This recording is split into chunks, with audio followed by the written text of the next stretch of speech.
আরে বন্ধুরা, এবার কপিলের জন্য ঠান্ডা কিন্তু ধরা পড়লো আমাদের এয়ারপোর্ট থেকে। কষি ঠান্ডা, সাইজ ভালো, সব কিছু ভালো। কপিল কিন্তু খাইয়া অনেক মজা পাইবে ঠান্ডারে। ঠান্ডারে অনেক দিন ধরে পায় না। কপিল একলা একলা জেলে এই যে ঢুকছে, আবার আর ঠান্ডা মান্ডা খাইতে নাই। এখন আমরা কিন্তু ঠান্ডা ধরছি। ঠান্ডারে আস্তে করে কপিলের দেওয়া লয়ে যেতে, কপিল আস্তে করে ঠান্ডারে তার নিজের মতো করে খাইবে। কারণ আগে বাইরে বইয়ে খাইছে ঠান্ডারে, এখন এবার ভিতরে বইয়ে খাইবে। কপিল এবার ঠান্ডা খাই অনেক মজা, কারণ অনেকদিন সে ক্ষুধার্ত প্রাণী।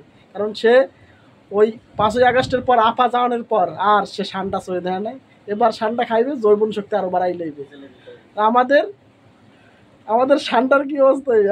ঠান্ডারে আসলে ঠান্ডার উচিত সবাই সার্ভিস দেওয়া। ও জায়গায় যারা আছে কপিল, এদের প্রত্যেক জোনারে ডে বেসিসে সাপ্লাই করা উচিত, এই ঠান্ডার মাংস দেওয়া উচিত। কারণ এর সুন্দরভাবে খাইতে হইবে। এ কিন্তু আসলেও বাংলাদেশ একটা ভালো একটা প্রোডাক্ট ছিল, এটা মানতে হবে। এই ঠান্ডা কিন্তু অনেক ভালো একটা প্রোডাক্ট ছিল। বাংলাদেশে ভালো ভালো ছবি, আইটেম, গান এগুলো দিয়েছে আন্তর্জাতিক মানেরই। সুন্দরী ভালো এবং সুন্দরী কিউট, আমার একটা পছন্দের নায়িকা। কিন্তু অভিনয় জগতে করে করুক, কিন্তু সে কেন চামচামি করতে চাইবে? হে সব কিছু ছাড়িয়া এ ক্ষমতার লাগিয়া এমপি মন্ত্রী কোদের লাগে শুইবে, করবে, স্বাগতারে হ্যাগো ঠান্ডা হইতে চাইবে।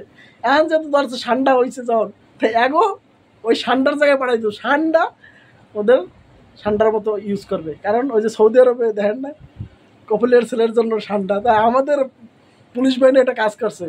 বাংলাদেশে যেমন কর্মী যায় সৌদি আরব, আমাদের পুলিশেরা কর্মী, এরা মালিকের জন্য ঠান্ডা খুঁজছে। কিন্তু এতদিন পায় নাই, ঠান্ডাগুলোরে কোনো কিছু করে নাই।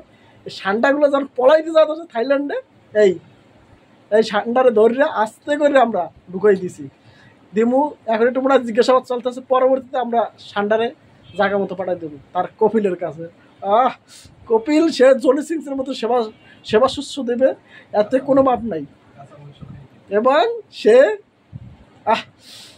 যার জন্য প্রত্যেকটা ব্যাচেলার, আমাদের মতো ব্যাচেলার, এই 24-25টা বছর পয়সা থাকি সেই কাঁচা মাংস, আরে শান্তি, কাঁচা মাংস রে, এই কাঁচা মাংস সে খাইবে। এবং কপিল এই 7 মাস ধরে ক্ষুধার্ত, কারণ সে তার জৈবন শক্তি ফিরে পাইতেছে না। এই ঠান্ডা খাইয়ে সে তার তৃপ্তি মিটাইবে এবং সে জৈবন শক্তি ফিরে যাইবে বন্ধুরা।